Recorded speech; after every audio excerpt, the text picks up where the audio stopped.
কথাটুকু একটু জেনে এসো। সঙ্গে সঙ্গে হযরত জিবরাইল আলাইহিস সালাম আল্লাহর আরশে চলে গেলেন। আল্লাহ রাব্বুল আলামিন সবকিছুই জানতেন, তবু মহান রব্বুল আলামিন হযরত জিবরাইল ফেরেশতাকে জিজ্ঞেস করলেন, জিবরাইল তুমি কাঁদছো কেন? জিবরাইল আলাইহিস সালাম বললেন, ওগো আমার মহান রব আল্লাহ রাব্বুল আলামিন, আমি তো তোমার প্রিয় হাবিব রাসূলের জন্যই কাঁদছি, আর তোমার প্রিয় রাসূল কাঁদছে তার গুনাহগার উম্মতের জন্য। তখন মহান রব্বুল আলামিন বললেন, হে জিবরাইল, যাও যাও, তুমি এই সুসংবাদ দাও যে তার চিন্তার কোনো কারণ নেই। আমার প্রিয় হাবিব তার উম্মতের জন্য যেমন মায়া করে দয়া করে, আল্লাহ তার বান্দাদের তেমনি দয়া করে। তবে কাল হাসরের ময়দানে প্রিয় হাবিব যতক্ষণ পর্যন্ত খুশি না হবে ততক্ষণ পর্যন্ত তার উম্মতের গুনাহ মাফ হয়ে যাবে এবং বিনা হিসাবে জান্নাতে যাবে। সংবাদ পাওয়ার সঙ্গে সঙ্গে হযরত জিবরাইল আলাইহিস সালাম প্রতিনিয়ত রাসূল সাল্লাল্লাহু আলাইহি ওয়াসাল্লামের তখন রাসূল সাল্লাল্লাহু আলাইহি ওয়াসাল্লাম বললেন, আল্লাহ রাব্বুল আলামিন কি বলেছেন, তুমি কাঁদছো কেন? হযরত জিবরাইল আলাইহিস সালাম বললেন, ইয়া রাসূলুল্লাহ, ওগো আল্লাহর পয়গম্বর, আল্লাহ তো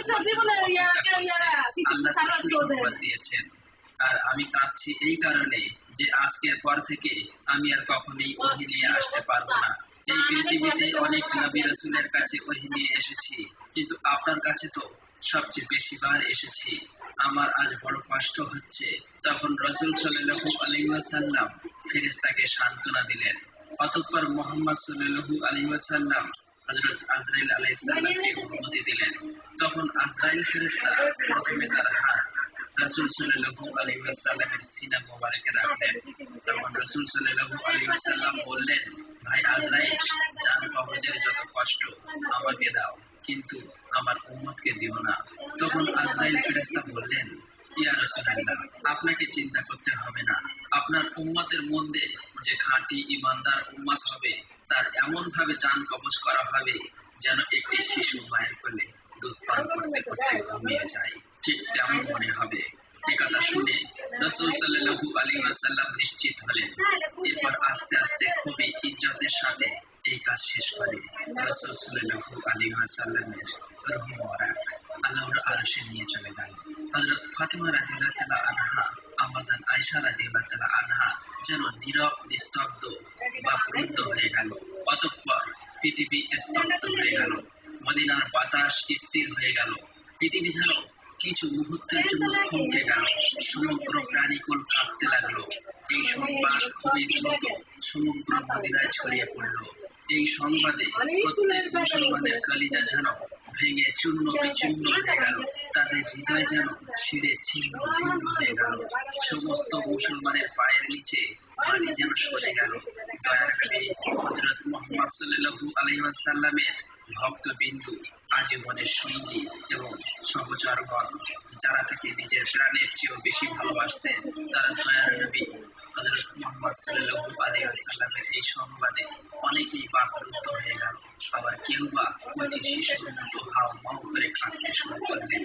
একজন সাহাবী আব্দুল ইবনে আব্বাস রাদিয়াল্লাহু তাআলা আনহু এই সংবাদ শুনে শোকের দুঃখে কষ্ট সহ্য করতে না পেরে প্রাণ ত্যাগ করলেন।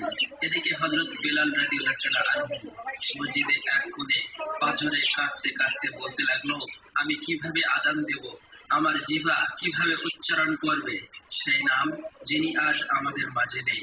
কেউ তাকে সান্ত্বনা দিতে পারছিল না। অতঃপর অসহায় ভাবে পাগলের মতো এদিক ওদিক ঘুরতে লাগলো।